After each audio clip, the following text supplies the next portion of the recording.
14 फरवरी सन 2019। ये भारत कैसे भूल सकता है पुलवामा हमला। ये हमारे शहीदों पे एक कह सकते हैं उनके सीने पे धोखे से गोली मारने के बराबर है। वो दिन कोई भारतवासी नहीं भूल सकता है, जिसको हम लोग काले दिवस के रूप में भी जानते हैं। हमने ये तो कभी विश्वास की ही नहीं थी कि कोई व्यक्ति हमारे सैनिक की गाड़ियों के अगल-बगल घूमते-घूमते अचानक से आके उसमें विस्फोट कर देगा, जिसकी वजह से हमारे सीआरपीएफ के 40 जवान शहीद हो जाएंगे। जम्मू कश्मीर के अवंतीपुरा में जैसे मोहम्मद के आतंकियों ने इस प्रकार के इन्होंने कृत्य को अंजाम दिया, हम उसको पूरी जिंदगी कभी माफ नहीं कर सकते हैं, क्योंकि इस प्रकार का कायराना हरकत ऐसे ही कुछ नक्सलवादी या आतंकवादी ही कर सकते हैं।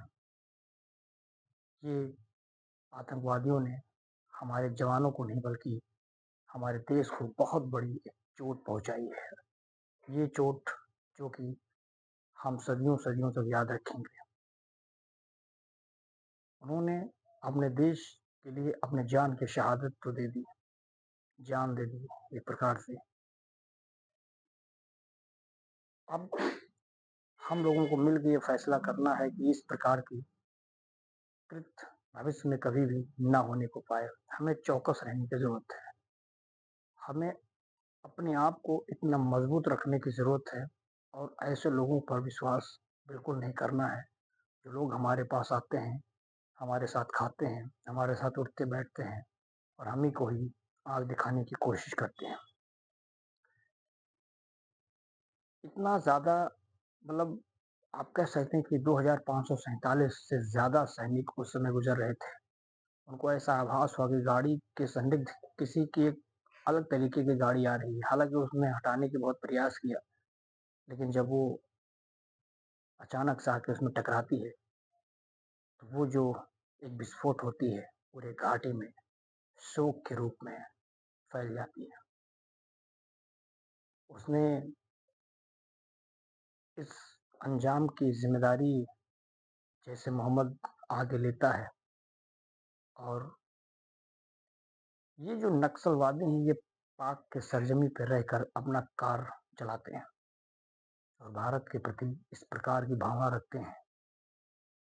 इसके लिए देश के यशस्वी प्रधानमंत्री नरेंद्र मोदी साहब ने भी संकल्प लिया कि हम हर एक आंसू का बदला इनसे ज़रूर लेंगे और उन्होंने इस प्रकार से अपने शक्ति का प्रदर्शन किया, जिसमें मात्र 12 दिनों के बाद यानी 26 फरवरी को हम लोगों ने बालाकोट स्ट्राइक किया।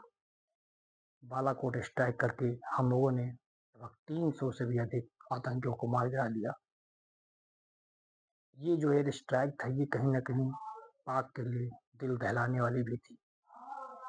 हालाँकि इसमें हमारे बिग कमांडर अभिनंदन ने अपने MK-21 से पाकिस्तान के F-16 को मार गिरा दिया और 1000 केजी से भी ज़्यादा बम वहाँ पर हमने गिराया।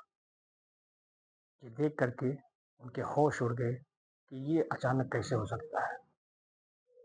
हालाँकि हमारे अभिनंदन की जो विमान थी वो पाकिस्तान में गिरी।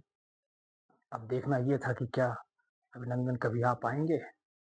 तो हम ये क्यों भूल जाते हैं कि देश में बैठा हुआ हमारे देश के यशस्वी प्रधानमंत्री नरेंद्र मोदी साहब जब तक हैं, हर मुमकिन चीज़ संभव है, हर चीज़ मुमकिन है।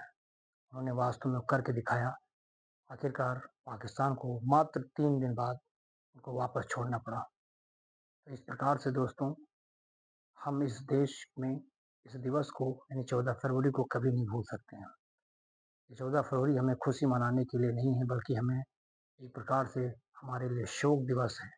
साथ ही साथ हमें इस बात का अपने आप से ये निर्णय लेना चाहिए, हमें सुनिश्चित करना चाहिए कि भविष्य में कभी ऐसी घटनाएँ कभी ना हों। उसके लिए हमें हमेशा चौकस होने की ज़रूरत है और अपने देश के प्रति हमेशा ईमानदारी से लगे रहना चाहिए।